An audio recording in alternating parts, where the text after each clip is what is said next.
మనకైతే ఒక unknown number నుంచి అయితే కాల్ వచ్చిందండి. ఆ కాల్ ఏంటంటే ఒక 10 days బ్యాక్ ఒక అతని గురించి మీరు వీడియో పెట్టారు కదండి, హైవేలోనే ఉంటాడు అనేసి. ఆయన చనిపోయి 2 days అవుతుందండి, ఎవరు పట్టించుకోలేదు, మీరు ఒకసారి వచ్చి చూడండి అని చెప్పారు.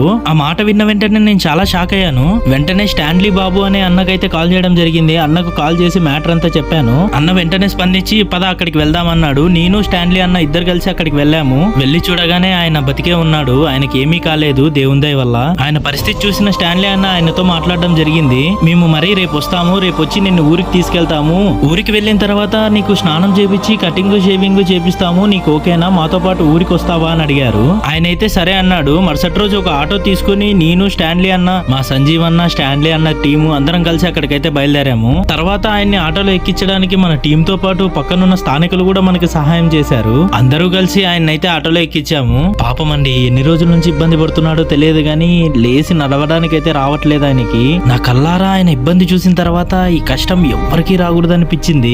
ఆటోలో ఆయన ఎక్కి కూర్చున్న తర్వాత ఆటో అయితే గుంతకల్కి బయలుదేరింది. ఆ ఆటో వెనుక బైక్ లో మనం కూడా గుంతకల్కి అయితే వచ్చేసాము. ఫైనల్ గా మనం అయితే గుంతకల్కి రీచ్ అయ్యాము ఆయనతో పాటు. తర్వాత ఆయనకి స్నానం చేపిద్దామని చెప్పేసి మన సంజీవ్ అన్న నీళ్లు తీసుకొని రావడం జరిగింది. ఆయన కూర్చోవడానికి ఒక చైర్ కూడా తీసుకొచ్చారు. ఇవన్నీ రెడీ అయిన తర్వాత ఆయన ఆటోలో నుంచి కిందకి దింపడం జరిగింది. ఆయనకి ఇలా ఎవరైనా సపోర్ట్ చేస్తే ఖచ్చితంగా ఆయన నడుస్తాడండి. ఆయన్ని నడిపించుకుంటూ ఆయన చైర్ లో అయితే కూర్చోబెట్టడం జరిగింది. తర్వాత మన స్టాన్లీ అన్న ఆయన్ని క్లీన్ చేసే ప్రోగ్రామ్ అయితే స్టార్ట్ చేశారు. ఆయన ఇది ఎన్నేళ్లగా పెంచుకున్నాడో తెలియదు గానీ పాపం చాలా అంటే చాలా ఇబ్బంది పడ్డాడు. తర్వాత ఆయన పైన ఉన్న షర్ట్స్ అన్ని రిమూవ్ చేయడం జరిగింది. ఈ ప్యాంట్ విషయానికి వస్తే చాలా గట్టిగా మారిపోయింది ఈ ప్యాంట్ అయితే. ఈ ప్యాంట్ అయితే నీట్ గా కట్ చేసి ఆయనకైతే స్నానం అయితే చేయించడం స్టార్ట్ చేసాము. ఇలా నీళ్లు పోస్తుంటే ఆయనకి ఎంతో సంతోషంగా అనిపించింది. ఆయన ఒళ్ళు ఆయనే రుద్దుకుంటున్నారు. తర్వాత మన వాళ్ళు ఆయన ఒళ్ళు రుద్దుతుంటే ఆ ఒంటి నిండా మట్టి మట్టి ఉందంటే చాలా బ్లాక్ గా పేరుకోయింది అంతా. ఈయన పేరు అర్జున్ అన్నమాట. ఈయన ఏం చెప్పారంటే, అన్న మీరంతా పక్కకి వెళ్ళండి, నేను స్నానం చేయిస్తానని ఆయనే ముందుకు వచ్చి పాపం అంతా ఒళ్ళంతా తిక్కి ఆయనే స్నానం చేయించాడు. తర్వాత మన స్టాన్లీ అన్న చేతికున్న గోర్లు కాళ్ళకున్న గోర్లు అయితే తీసేశారు.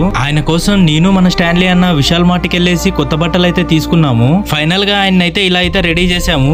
ఇలా అన్ని రెడీ చేసిన తర్వాత ఆయన్ని స్టేషన్ దగ్గర వదిలేయాలనుకున్నాము. అంటే స్టేషన్ దగ్గర కాదు, స్టేషన్ దగ్గర ఉన్న పరిసర ప్రాంతాల్లో అయితే వదిలేసాము. ఎందుకోసం అంటే ఇక్కడికి వచ్చి డైలీ ఎవరో ఒకరు ఫుడ్ అయితే డొనేట్ చేసి వెళ్తూ ఉంటారనమాట.